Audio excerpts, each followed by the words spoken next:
afternoon, good morning for all who are joining us from all over the world. Thank you for joining us today. First, let me introduce myself. Batala Adam. I am Associate Professor and the Academic Dean at Jindal School of International Affairs and the Executive Director of Jindal Center for the Global South. I will be responsible today for moderating our virtual gathering. So, as you all know, today we mark the World Environment Day. So we have a healthy planet is fundamental to a world free of poverty, hunger, war, and inequality. And Jindal Center for the Global South is celebrating with you this remarkable day by hosting virtually 3 environmental experts in 3 consecutive sessions. Starting our first session with Professor Sanatan Naik, who is Professor and Head of the Department of Economics Commerce at BBA University in Lucknow. Professor Naik has more than 20 years of teaching and research experience in reputed national level institutions, and his research interests are agriculture, rural and environmental economics, more specifically in the issues of land, water, relations, sanitation, health, and he has more than articles and 2 books with various national and international publishers, and Professor Naik is also an expert and member of various committees in the government of Uttar Pradesh and state in India.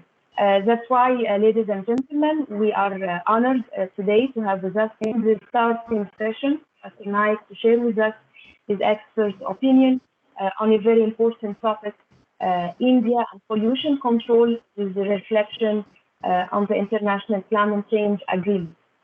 We are going to break this session into 2 parts. Start with tonight's presentation, and then we'll move to the Q&A session. So I request you all, please, to prepare your question and write it in the chat box. And please make sure that your question is concise and you show sentence.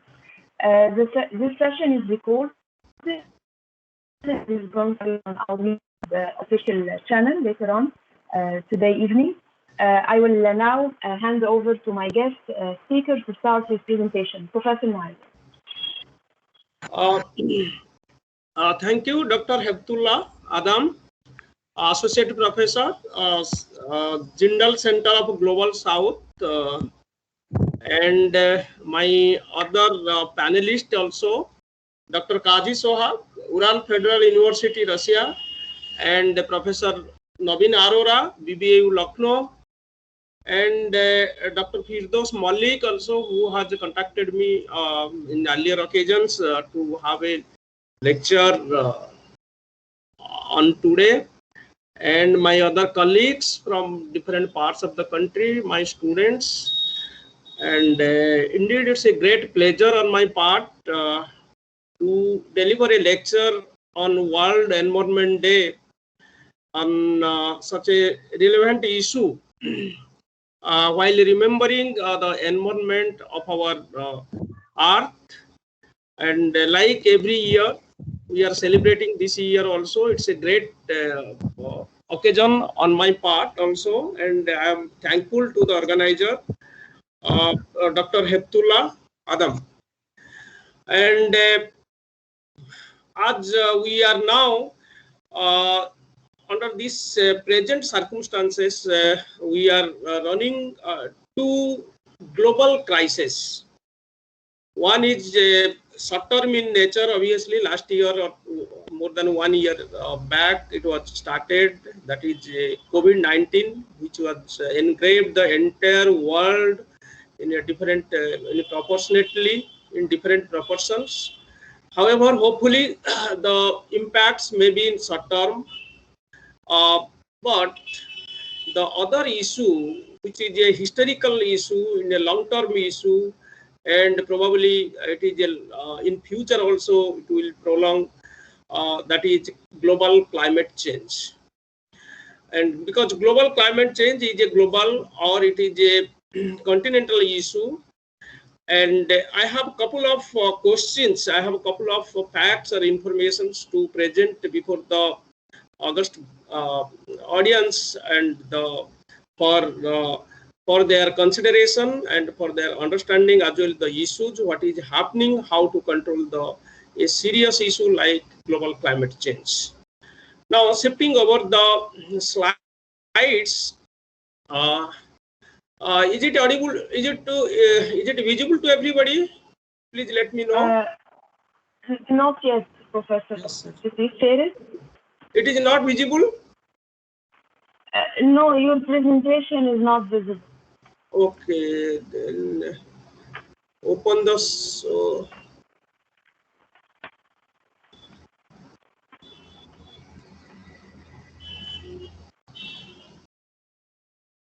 Now is it visible? I think it is going to start. Yes. It is visible. Yes. Okay. The topic of my lecture is India and the pollution control based on the International Climate Change Agreement. Before going to this issue of climate change, I have a couple of historical background, how environment and economic development, the issue or the debate are discussed since centuries ago. And therefore, I have a couple of issues along with the climate change. The relationship, I will discuss here the relationship between human economy, or in other words, the economic development along with the social, economic and environmental factors. Then, as we know that the economic development and environment, especially the pollutions, have a positive relationship. Then historically, the pollution regulation or pollution control mechanisms were developed across the country in the globe. So what are their nature, how they are effective to control the pollutions, or you can say the climate change scenarios, and what is the concurrent or what is the present scenario, how the different kind of pollution regulation mechanisms were successful for controlling or handling the climate change issues.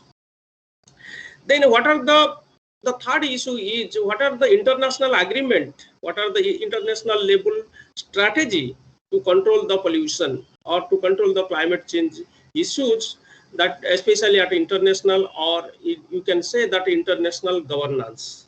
That is one part of the whole discussions.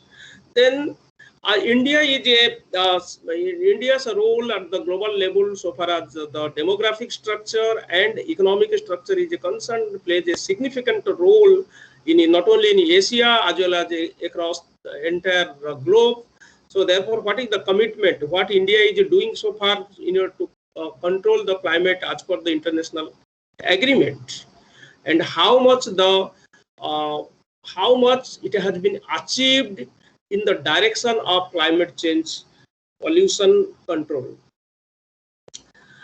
As I have told, there are two significant issues, two significant crises with us. One is COVID-19, which may be a short-term issue, may have a long-term health crisis, but on the other hand, climate change it has been observed since last maybe 5 decades or so, and it is perhaps a long-term issue which is the entire globe is facing in a different proportion in terms of a flood, in terms of drought, in terms of other kind of crisis or vulnerability to the marginal community and other communities as well.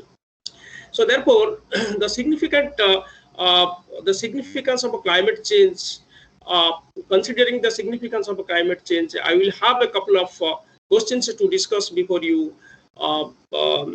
That starting from what are the issues that are inherited with economic development and environment? How these debate is especially looked by the economists and other international scholars since many years or centuries ago. Okay, the debate has been initiated maybe during the time of classical economists like Adam Smith, Malthus, Ricardo, and other classical economists. The nature of the debate has been changed from classical economist to neoclassical to the sustainable development economist, or the believers, those who believe the sustainable economic development. But there is a strong linkage between economic development and environment. So during the even classical economists, though resources crunch was not directly felt during in the 18th century or even also part of the 19th century, but there was a research crisis has been predicted in a different perspective. So far as water is concerned, so far as land is concerned, and other huge, and so far as the demographic features like population raised by Malthus and the neo-Malthusian believers. However, so far as the neoclassical thoughts are concerned, they have little different kind of thinking or perspective than the classical thoughts, saying that economic growth is the fast mover or the engine. So far as economic growth is concerned, it will drive to the environment. If economic growth is higher or better, it can correct the environmental degradation or depletion or pollutions. And I think this idea is basically floated by Simon Kuznets, who is a strong believer of economic growth, saying that if economic growth, probably as everybody knows that economic growth will also correct the environmental pollution. If higher economic growth achieved by economy, then knowledge, technology, innovation will probably be correct the environmental pollution in the development stage or in a higher developmental stage. However, these kind of ideas did not persist for a longer period so far as the linkage of economic development or higher economic development by neglecting the environment or nature. Therefore, the sustainable economic thought has emerged in the late 80s, especially after 1995, 97 and 90s, and these 2 decades. That many economists, even also in other fields also, they believe that environmental protection is the first criteria than economic growth. Perhaps if you protect the environment, and economic growth will be more sustainable and consistent as a result of better livelihood, equality, and other aspect will be socio-economic, and equality will also persist. This is the basic whole idea of a 2 centuries debate, I believe so, among classical, neoclassical, and sustainable economists and other thinkers as well. Now, coming to this slide, what actually happened when there is a economic growth, and what is the pollution range? As we know that climate change actually basically persists due to the emergence of greenhouse gases. And among the greenhouse gases, emission of carbon dioxide is a substantial one, which is basically contains more than 75%. So more than 75 carbon dioxide is the major criminal of the greenhouse gas, which increase the temperature of the earth, and due to temperature increase in the temperature and other disorders are taking place in the natural cycle of natural resources on the earth. Looking into this CO2 emission, we have data of 5 important countries across the globe, and some of them are developed countries and others are developing countries. Look this data, especially China, USA, UK, United Arab Emirates, and India. And this is the global average of per capita CO2 emission in terms of tons. Now, look into this figure. We have collected data from 1960 to 2014 onwards and calculated the average figure per capita in terms of ton. So, Indian consumption, Indian emission of per capita carbon dioxide is substantially low, that is 1.6 tons per annum. When we compare the per capita emission of carbon dioxide with China, almost China has 5 times higher than India, and whereas USA is almost 10 times higher than India, and UK is almost 5 times, and United Arab Emirates. It is, of course, does not come into the debate because it is a smaller country having small amount of population, and therefore their total carbon emission is quite low, but per capita carbon dioxide emission is much higher. And it is almost what you can is 12 to 13 times higher than India. And even also global average consumption or emission of carbon dioxide in compared to India is almost 3 times higher. So therefore, there is a question comes. So far as the India is concerned, basically the per capita emission is too small compared to global average.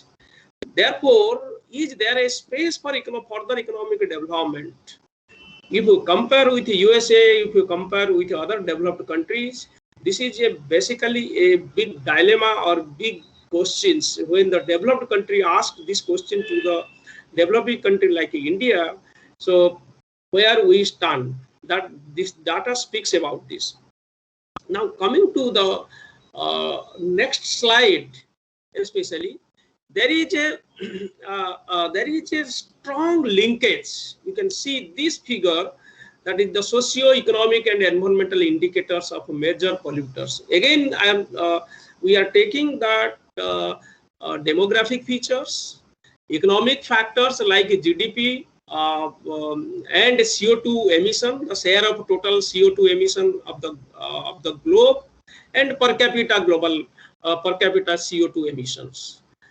So what it indicates, the first observation this graph especially says, there are 3 big emitters. The largest emitter is, one is China, then USA, then India.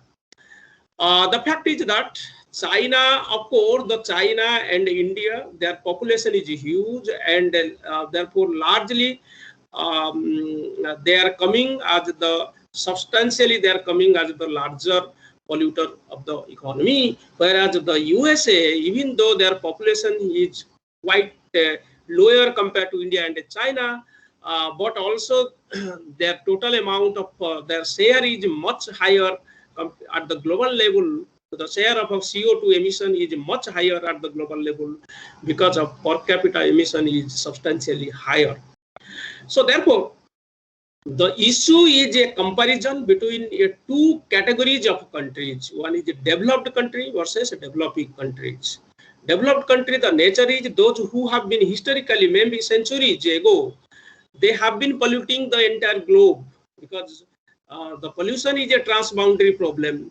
So they have been polluting the world since centuries, and now they have achieved also a lot so far as economic development in terms of socio-economic factors, much larger to compare to India or other developing countries, especially in South Asia. So if this is the case, then what is basically India needs to do, or so far as the global governance or international governance is concerned. So before going to these issues of international governance, what are the steps were taken at the international level so far as pollution control measurements are concerned? Just I will pick up a few concepts. What are the pollution techniques which has been adopted, which are adopted at the global level to control the pollutions? Of course, there are the pollution control mechanism is mixed in nature. Now, partly legal and partly economic approaches are concerned.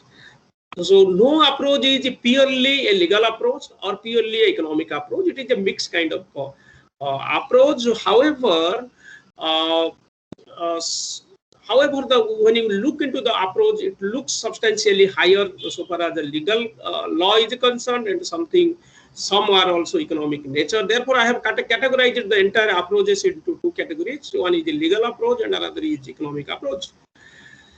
So under the legal approach, the techniques or the instrument which control the pollution at the global level, one is the liability law, another is the property rights, which is otherwise known as the Gaussian approach, and the third one is the emission standard.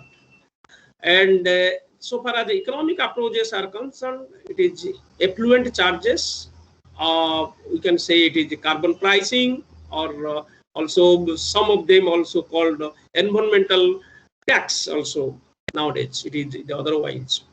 And the last one is transferable emission credit, and it is also some people also called as tradable, it is basically called as a tradable tax or a tradable pollution control mechanism. Now, what is a liability law? Especially liability law is purely based on the producer approach, that when the producer is basically liable to pollute the entire economy, therefore if any tax or any financial any tax is imposed, so it will be imposed on the producer. So it is basically a old one, and which is having a large scale demerits so far as the implementation is concerned, especially so far as liability law is concerned, because there are large number of polluters which is basically which take a lot of time, which is costly affair, and also the victims or the especially the pollutees are getting affected seriously and do not get justice in due time, and also spend a lot of money. So therefore liability law failed gradually to give justice to the pollutees or the victims. Therefore this was not very effective. Even it is a old one, but it was not much effective. Now after that, property law, property rights or Gaussian approach emerged. As you know that Ronald Coase, one of the finest economists, who has proposed basically the imposition, especially property right. So it is a market-based idea that both polluter and polluter should be given the right to pollute. So, and they will have bargain itself. So a optimal level of pollution and optimal level of production will come forward. And so therefore, government or especially public sector will have a minimum role, and maximum role will have market. So automatically, obviously, these are the traditional mechanism. However, in due course of time, these property rights lost its importance, because simply is that it was an assumption that there was a transaction cost will be very minimum or zero, but in reality the transaction cost is much higher. Therefore, Gaussian approach lost its significance. Now, emission standard and effluent charges or pollution, carbon pricing and transferable emission credit, these three instruments are concurrent mechanism which prevails for controlling the pollution. And what is emission standard and what is the carbon pricing and TEC, I will explain here. Now, emission standard is basically it is based on both what is called as command and control approach. Yes, is a maximum rate, especially emission standard is a maximum rate or of effluent charges that is legally permitted by a country. So obviously the state will enroll, or the state is the decisor for fixing the effluent charges based on two approaches. One is a command approach, another is a control approach.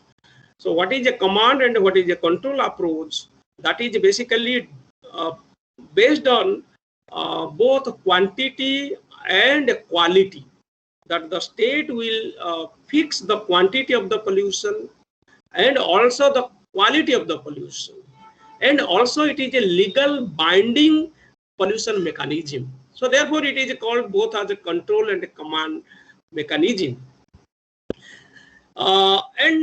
Most of the developing countries, especially in India also, the emission standards prevails very much. However, emission standard also suffers from various techniques because of multiple sources, due to multiple users or multiple polluters and multiple sources. The emission standard does not capture very significantly. Therefore, even also due to what is called as corruption and other issues, the emission standard suffers, and the pollution increases, thereby country suffers or environment suffers. So this is basically the whole problem with the emission standard. But emission standard to me is a better instrument for controlling the pollution. Now coming to effluent charges or carbon tax. So this is a purely economic instrument, and way back, maybe 1 century, more than 1 century ago, A.C. Pigou has basically suggested the imposition of a tax or a subsidy on the basically negative and positive externality of the production. So that is basically when there is a negative externality, so taxation should be imposed. When there is a positive externality, so obviously subsidy will be given. So 1 century ago, these ideas have been given, and so far as a carbon tax has been, or carbon tax, the idea of a carbon tax is derived from that idea of Pigou's taxation policy. However, this is basically based on the principle of producer principle. Let the producer give the let the producer give the tax, or it will be imposed on the products of the producer. However, there is a big question also comes. Let me complete this one. Then, what are the demerit of a carbon tax we can discuss. Now, it is based on the quantity and the quality of waste. Then it is basically, this instrument is nowadays used so far as controlling the climate change issues, and it also provides a firm's incentive to reduce pollution by improving technology. So therefore, there are certain advantages of carbon tax, and also there are disadvantages as well. There are large number of disadvantages. Because ultimately any kind of a taxation, even also any kind of a taxation, especially in developing country, ultimately the consumer, the eventual incident falls on the consumer. So therefore, the consumer is the victim of any kind of tax, and also through the carbon tax as well. And the second one is, farms are against any form of taxes. Why? Because the carbon tax, the ideas of a carbon tax fails. Even also in recent years, this has been enforced, or this has been implemented by different developed countries as well, but it failed. The example is in Australia. I will give in the context of climate change issues. Then coming to environmental organization also, they oppose because it provides a license to pollute. So these are the both merit and demerit of a market instrument like carbon tax. Now coming to transferable emission credit, it is basically a market instrument as well, but it is basically a terminology which most of the some of the countries, they sell their credits to the other countries. So based on that, the credit transferability takes place, or transformation of a credit takes place, and this is one kind of what is called as a market instrument, which is largely nowadays used in controlling the CC, that is climate change especially. Now coming to what has happened in climate change so far as the climate change issues are concerned, especially as everybody knows that the climate change issue is a old one, especially maybe it was started in the, there was a change in climate and there was a loss of diversity which was observed in the late 70s and early 80s also. But so far as the international governance is concerned, across the countries, it was started at the beginning of the 19th especially. And so therefore there was a establishment at the UN level which is known as the UNFCCC, United Nations Framework Convention on Climate Change, and which was originated at the Rio de Janeiro in 1992. Subsequently it was established in 94. Then the first conference of parties which was taking place in 1995 95 at Berlin, and at Berlin conference they have decided to have a big, a substantial or big foundation for this international governance to control the climate change at Kyoto in 1997, where almost 192 countries were participated, and they have committed to reduce within the first decades, so that is within maybe 10 years from 1997 onwards, to reduce on an average 5.2% of their pollution level over the base year 1990s. However, in this conference in Kyoto protocol, they have excluded some of the countries, developing countries like China, India, Brazil, South Africa. So these are called as the basic countries. Therefore, there was a strong opposition among the developed country as well, because but the whole idea was the developed country was the polluters. They have been polluting the globe since centuries. Therefore, they will take the responsibility for reducing the pollution first, and they will help also to the underdeveloped and developing economies for providing technology green technology or environment friendly technology to control the climate change. That was the idea at Kyoto. So now, what are the ideas of a Kyoto Protocol? Kyoto was basically based on 4 significant ideas. As we know that it was based on a science-based climate policy. As we know that in 1988, IPCC was originated, which was basically not IPCC is not controlled by any government or any international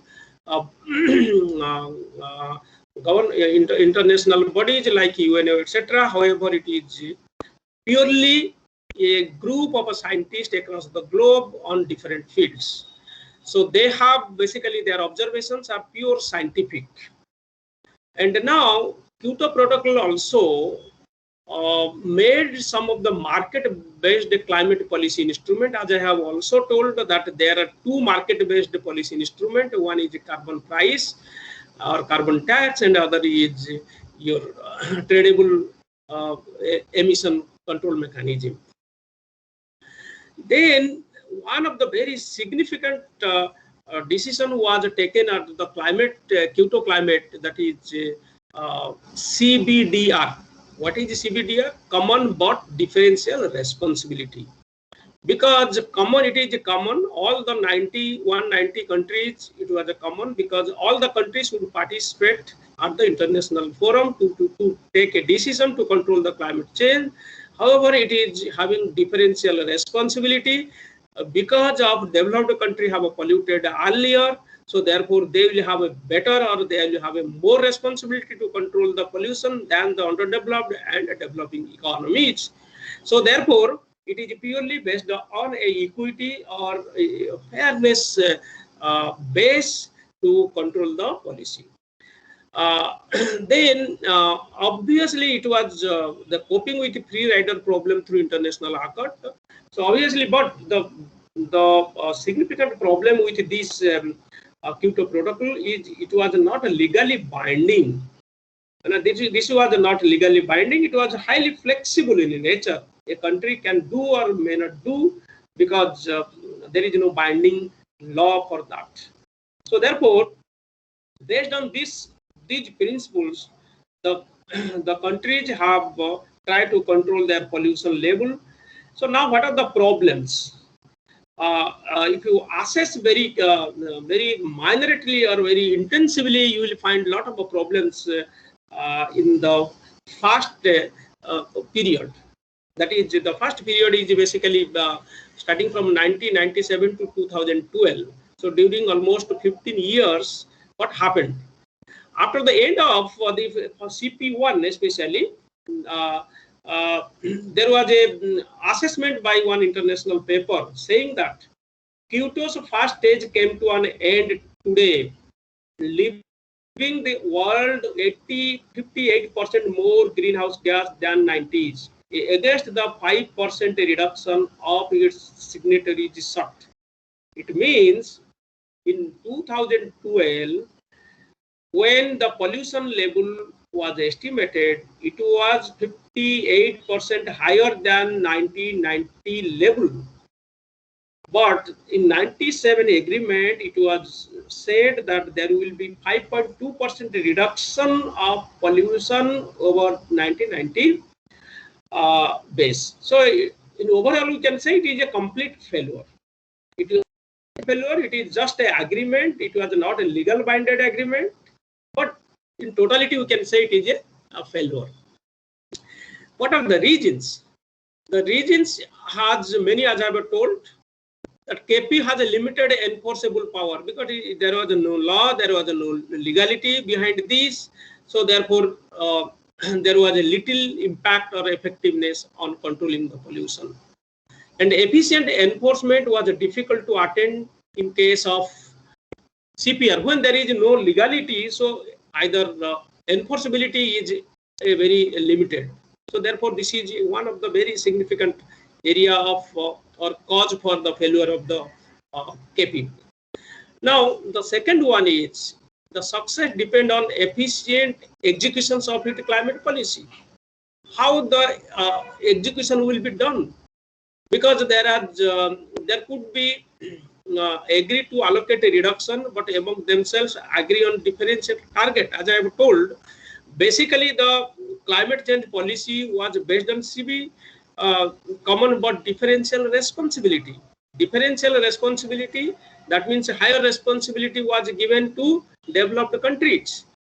But since in the beginning, developed countries, there was a lot of difference to undertake this policy. For example, USA was the first country who did not ratify the KP protocol. Kyoto protocol was not ratified since the beginning by USA. George Bush, when the president George Bush Senior and George Bush Junior also, their representatives were not even attended in the KP conference, in the UNFCCC conference.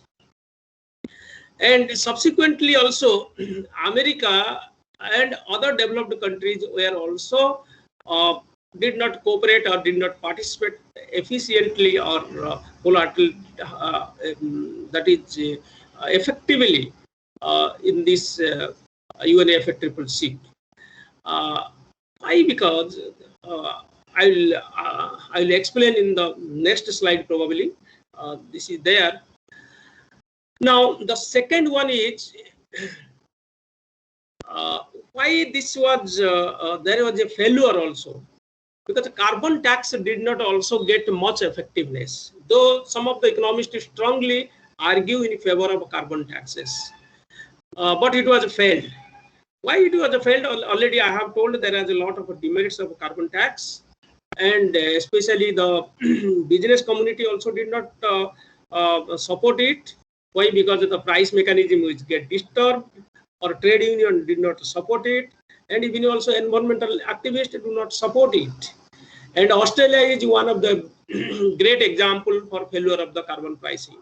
Though there are success stories, for example, European countries, some of the countries are successful so far as the carbon tax is concerned. However, it was more largely failed. In a developing country, the imposition of a carbon tax is a new phenomenon, like in India and other countries. It was implementing in a very initial stages. However, the success are not very much significantly observed in a country like India. So therefore, therefore, carbon tax was almost failed to control the climate change so far as the international governance or UNFCCC is concerned. Now, coming to the third one is basically CBDR. As I have told, the CBDR lost its significance because of non-contribution or because of less contribution by the developed countries. You can say in that way, like seriously or significantly at the beginning, though China, America, and other countries have participated, however, some of the countries like China, India, Brazil were not included so far as pollution reduction is concerned. Therefore, this is a great grievance I feel among the developed countries, because these are the emerging countries which are the larger producer, as I have already mentioned, that India and China and India are the first and the third largest polluter in the world. Therefore, this is basically a great grievance on the part of other developed countries. And America still did not ratify. America was the big problem. America has some of the theorists also analyzed in that way. What is the role of America? As I have told, George Bush, the president, George Bush Senior, George Bush Junior, they have not supported the 4th and 5th conference of UNFCCC. And recently also Donald Trump also became the president of America on one pledge, that is American first. American first. This means American citizen will be given first preference, not others. Or so these kind of pledge which create two kind of problem. One is basically, which is the economists they terms that non-cooperative cooperative in a two-layer system of game theory, or it is a game theory, one can say. Both are non-cooperative. Why? Because one is at the administrative level and the second layer is on the citizenship level. So both are non-cooperative, you can say, so far as the climate control mechanism is concerned. So in that case, this has also spread to other countries also. So therefore, the CBDR, the attitude or the idea of a CBDR also caused for a bigger problem for so far as falling or failure of the CC. Now, what is the other mechanisms? One mechanism was developed, that is climate financing is concerned. Climate financing, that is basically for clean development mechanism, where the idea was that developed country will contribute some amount of money to the UNFCCC, where those money will be used for the green technology, development of green technology to control the climate change in developing and underdeveloping countries. In 2008, it was pledged for every year to contribute $30 billion, and subsequently from 2002 to 2020, 100 billion every year. However, this was not successful.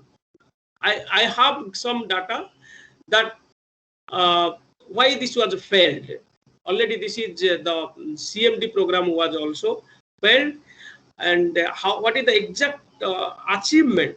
We can say that what is the exact, when you look into the exact achievement of CP1, we can have some ideas.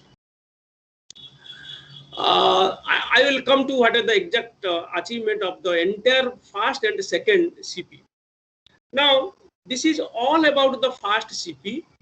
Coming to when the 2012, the first CP, and from 2013 onwards, the CP2 came into existence, where the nature was a little different. However, most of the country were also participated, but a significant role was given to was taken by European countries. And initially, however, the advantage of the CP2 was that both America and China were participated. But the disadvantages of CP2 was, from the beginning, Japan, New Zealand, Russia withdrew from the CP2, and Canada has already withdrawn from CP1. So therefore, some of the developed countries like Canada, Japan, New Zealand, Russia, they have withdrawn, whereas China and America were there. So there is, one can understand the whole problem of the CP2 or the pledges. The target was basically to bring down, earlier target was a reduction of pollution by 5.2% of the base year 1990. Wherever there was a change of this target was to control the global warming or the control the temperature of below 2 degrees Celsius or preferably 1.5 degrees Celsius based on the or compared to the pre-industrial level.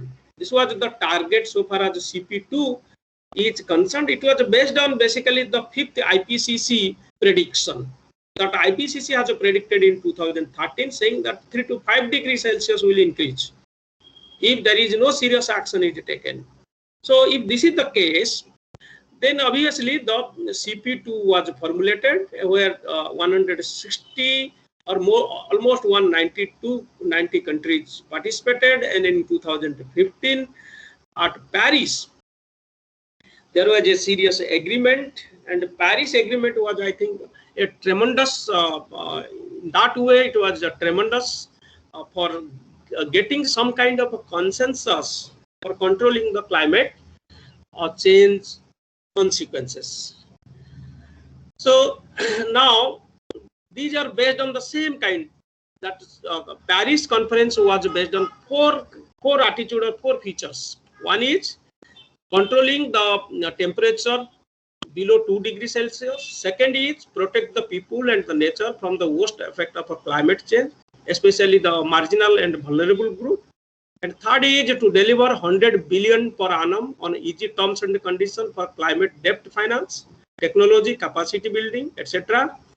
And the fourth one is almost work together to deliver these goals. This is the fourth one is important. Though it does not have any specific target, but it caters all the above 3 category. Therefore, what is happening when you assess in 2017? So entire starting from 97 to 2017, almost 20 years, what the world has gained, how much the world has gained. That is basically, specifically in quantity form, when you look, the developed countries have reduced their annual emission by 13% below 1990, which are far below their commitment of 25% to 30% reduction by 2020. Because in CP2, they have committed to reduce the pollution level by 25% to 40%, which is different from country to country, obviously. But average reduction was 13%, which is substantially low. But another figure also says that if you reduce or if you exclude the Russian countries, especially Soviet bloc countries, to exclude them, so the pollution reduction of other countries, only 1.6%, sorry, 1.6%. That means Soviet bloc countries have substantially reduced their pollution level, especially. And in case of finance, because as I was told in CDM, Clean Development Mechanism, developed countries have a pledge to contribute 100 billion every year. However, by 2016, only $37.5 million were contributed to UNFCCC. So this is the contribution. So contribution was a minimum one, very minimum, which is highly insignificant. And again, also, if you look into the nature of contribution by the developed country, 80% are mitigation related and only 15% are adaptation funds. And most of them are loans, not on grants. So these are some problems or the real achievement so far as climate change policy is concerned. Now, still, India has a significant role. In 2015 on Paris conference, India has committed to achieve, in order to target for a reduction of the temperature rise, India's role was significant. What India has committed? First, India has committed to reduce its global emission below 2 degrees Celsius. And also India has committed to produce a intended nationally determined contribution. That is basically what it needs to do during from 2015 to 2030. And also it has committed to reduce its emission by 33% to 35% below 2005 level. And 40% electric power generation from non-fossil fuel sources. These are some of the pledges or commitment of India so far as the Paris Agreement is concerned in 2015. Now coming to what exactly achieved by India so far as climate change issues are concerned. We have categorized it into mainly 4 categories. One is access to green climate fund, and the second one is renewable versus non-renewable energy. Third one is carbon tax. Fourth one is mitigating and adaptive strategy. What India has done so far as access to green climate fund. As I have told you, there is a CDM, Clean Development Fund, where developed countries have contributed. But India has also taken some steps to get international contribution. What India in that direction, what India has initiated. India has basically initiated one thing, that Minister of Environment, Forest and Climate Change was the nodal agency so far as the international UNFCCC and India concerned, and later on NABARD was given assignment to do so. So NABARD was the national implementing authority so far as funds are concerned or international contributions are concerned. However, the Global Environmental Facilities Clean Technology Adaptation Fund suggest that the scale of funding received by India is relatively very small.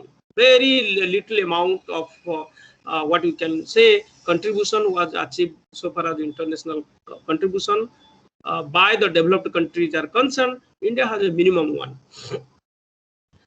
Now coming to the share of what India has achieved, especially so far as non-renewable energy are concerned.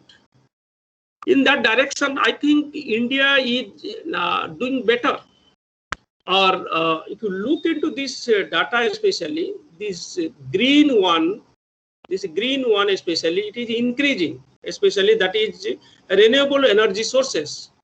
Starting from 2002 onwards, 2%, 3%, 5%. Now it is almost, so far as 2020 is concerned, it is almost 24%. But it is installed capacity. It is not the final power production or generation so far as India is concerned. But it is, I think, moving in a right direction or in a better direction, though it's not exactly based on its target. However, it is moving in. It's still, we can say that the coal, gas and diesels. Coal is having a substantial role. More than 55% of total energy is produced from the coal, and the rest 7% are also gas and diesels and nuclear energy. So therefore, what is happening, the non-fossil fuels are still substantially or still less. It may be 1/4 of the total energy consumption or energy production in this country. However, we can say that India is moving towards the right direction, but it may not be based on its target by 2030. However, we can be optimistic for achieving a target so far as the climate control mechanism is concerned. Now coming to the carbon tax.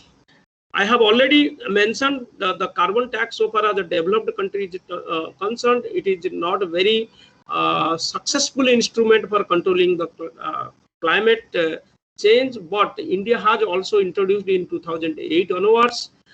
In 2010, India has imposed tax on coal, 50 rupees per ton, And in 2014 and 15 budget also, India has increased to 200 rupees. So these are some of the very minimum kind of initiations.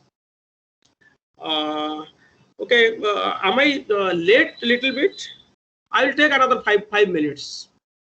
Okay, sure, Professor. I will take another five minutes and I'll conclude it. So these are the, though India is in the right direction, but it is a very small contribution so far as carbon taxes are concerned. And also in the recent 2021 budget also, the Ministry of Finance also proposed an environmental tax and electric vehicle, which are some of the in the right direction of carbon tax. Of course, environmental tax also has been proposing in a different perspective. But I am little bit less hopeful that how it will be effective in India, because already the Indian citizens are under a lot of tax. So because the taxation, any taxation principle is based on the ultimate incident, or the ultimate burden goes to the consumer. So therefore, environmental tax may be a burden, some additional burden on the consumer in Indian case also. Now, some of the proposals are also coming. Carbon price can be imposed on emission of trading and fossil fuels like coal. If per ton $35 are being imposed, almost India can earn 2% of its GDP by 2030. This is a proposal. This is a simple a proposal. It may not be implemented as well also, because this is a large kind of controversies are there so far as carbon tax are concerned.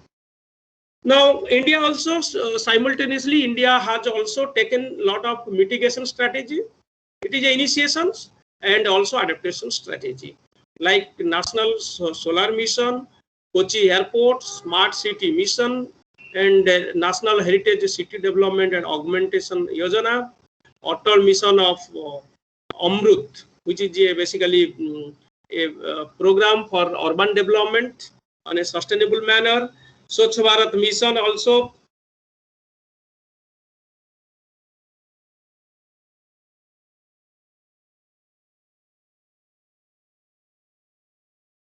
Hello, hello, hello, Professor Naik. Your voice has went.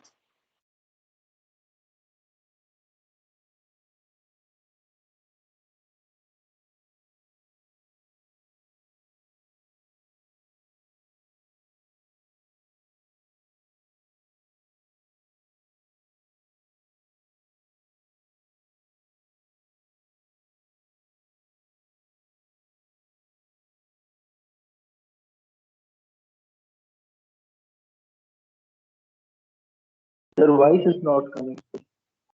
Yes. Okay.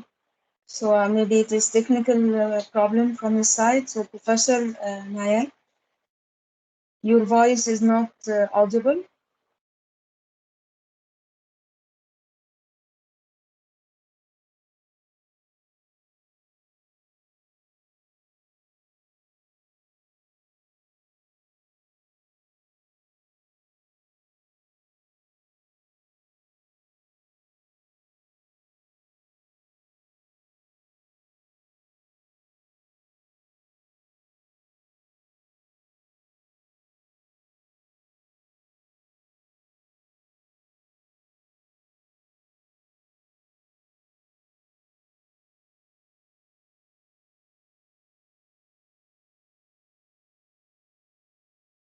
I think it is internet connection from his side, because he's also not changing his slides. So maybe it is he's facing some connection problem. So hopefully he's going to be able to rejoin. So please have some patience until he rejoins.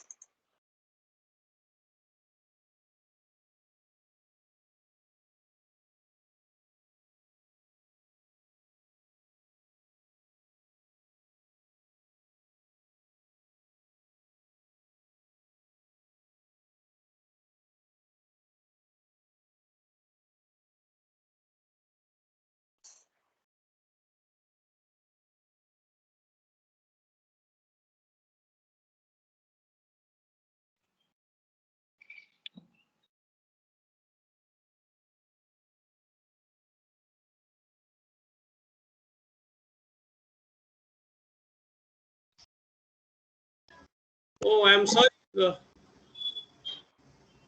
Okay, no problem. I think it was an internet, some internet issue you Yeah, were yeah. facing. That is because discussing on energy or electricity, and the electricity went out. So this is the problem. So Yes. I am almost in the last phase of my presentation. That is it visible to you, or again I have to go?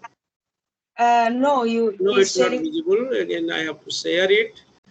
Uh, Share the screen. Then I think, yeah. Is it visible now?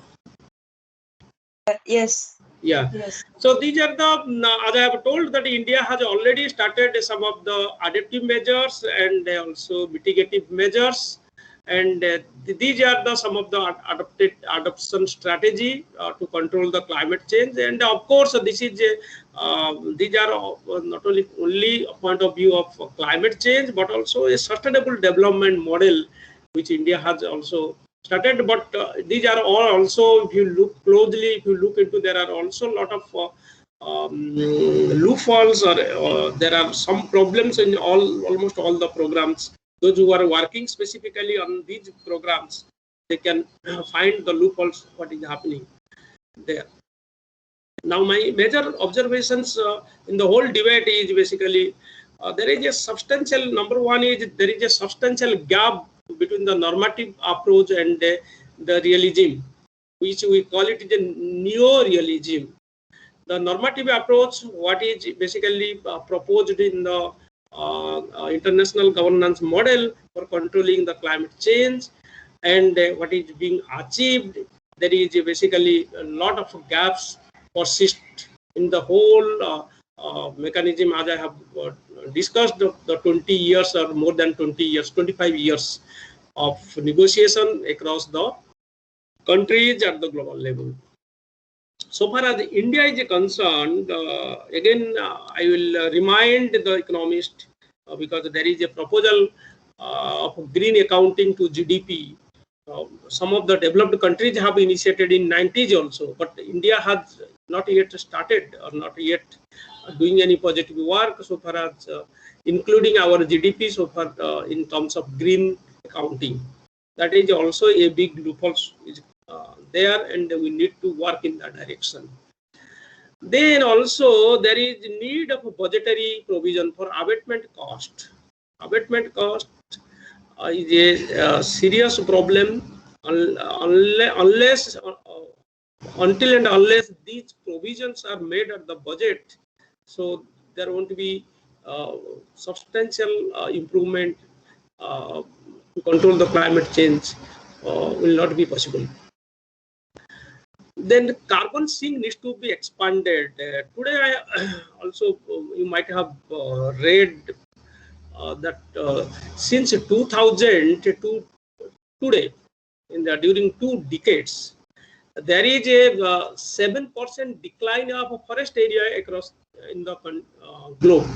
7% decline of the forest area at the global level, and it is disproportionate across the countries. And also it is proposed that millions of species are being extinguished in the globe. So diversity of our biological system or ecological diversity in the ecological system has been reduced. So when the diversity will reduce, one can imagine that there will be a lot of problems as well. So we are proposing to increase the forest area, but actually it is declining. So carbon sink needs to be expanded further for controlling the global climate change. Now I will stop here. If any questions, please let me know, and we can discuss a couple of questions. Thank you so much, Professor Naik, for your sharing with us this informative and insightful presentation on pollution control worldwide and especially in India. So we had a first question. It was from Atiba. Batul, a research scholar in Amity University. She is asking, do you think that the burden of impact of climate change falls more on the poor and vulnerable section of the society than on the well-off section? Is it true for all the countries, developed like developing countries, or it is more in developing countries? So please, Professor, I would ask you please first to stop sharing in order that we can see you. Please stop sharing your presentation. Same as before. Shall I respond one by one, or I'll collect couple of questions? This is regarding that developing country versus a developed country. Is the impact of climate change on developed and developing countries? But please, the professor would like to see you. So would you please close your presentation from that cross? Okay. That, this one. Yeah. Yeah, that's the one that is beside mine. Yes. Shall I close this one you are talking about? Yes. No, the one that is after Mike from right. After Mike, go to the This right, one. please. Is after the one that is after. From right.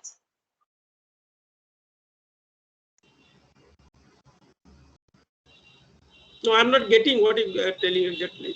As there is one, can you see that cross? That cross that. Okay, this one, stop sharing. Yes, stop sharing. Shall I open it, or what you want to say? No, you just press on it. Okay. Press, and now open your camera, please.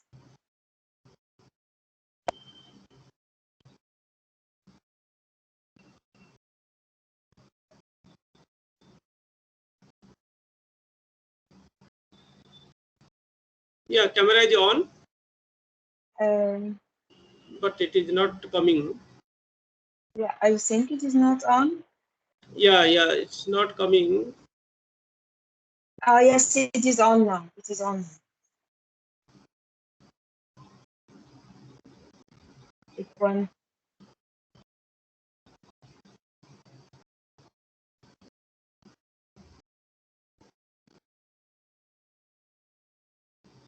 Okay, there is some problem. Why it is not coming? Yes, stop sharing. Can you see that? Stop sharing.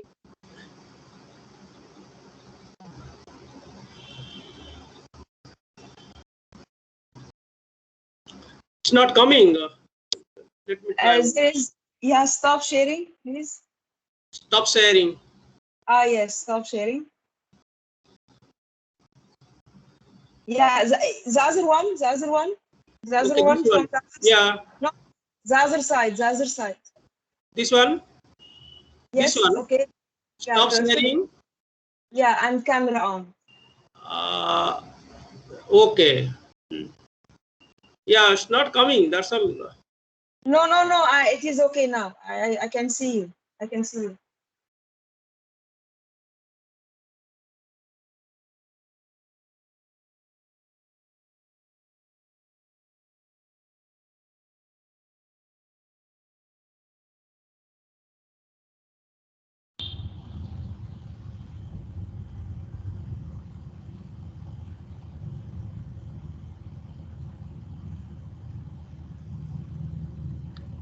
Yes, Pranjal. Professor, I accidentally unmuted my mic. I'm so sorry. Okay.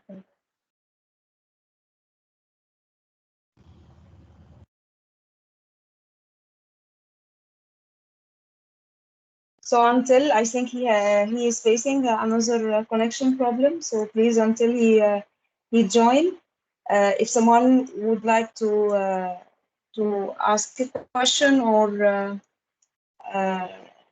to raise his hand and ask directly the question, you also may ask a question directly.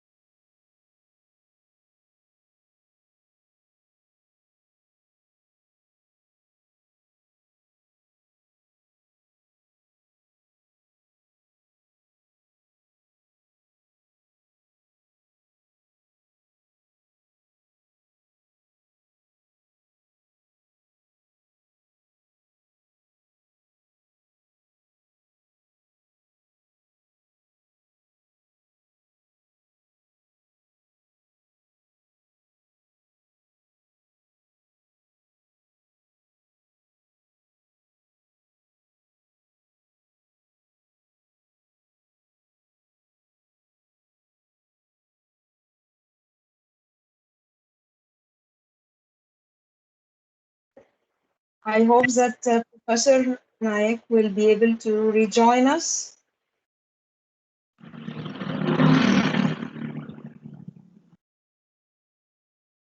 Hello. Hello. Yes, am I audible? Participants Yes. are asking that to give them access to chat. They want to write questions in the chat box, so you should permit them to write the chat, so that they can type. They are having the permission, but for some technical reason, some participants they are not having. I don't know why they are not having this possibility from their end to write. So maybe they can raise their hand and ask directly, because it is something that is out of my control. I have already given them the permission, but it is not coming to their screen for some reason. So, but once Professor Naik is going to be able to rejoin us, maybe they can raise their hand and ask their question directly to Professor Naik. So I hope he will be able to rejoin before we end this session.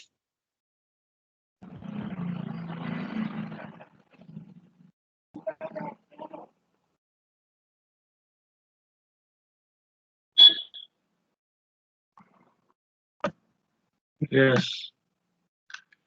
So meanwhile, if students are having questions, they can speak to you, and you can note them. Then you can ask Professor Naik directly. Okay, but if someone is having a question, we can or she raise hand. So whatever, there is one question from Vikas Das. How could market-based climate policy may differ in developed countries and developing countries? So you can ask if anybody there is lot of students from our university. So if they are having any concerned question regarding the current talk, they can ask. Yes, so if anyone else is having a question, I hope that if you are so great. Yeah. There is another problem. Sorry. Am I audible to now? Yes. Visible as well? Perfect, Professor. Please carry on. I'm sorry, I will take a couple of questions. No, then no. we go. Yeah, so we are having two questions. One is about climate change policy. Is it going to be different between developed and developing countries? And another one is about the burden of impact of climate change. Is it falling more on poor and vulnerable sections?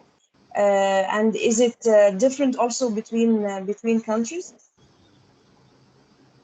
Yeah, these are both are related type of questions. As I have mentioned, that climate change is basically a international issue, because all the green gases are especially a global.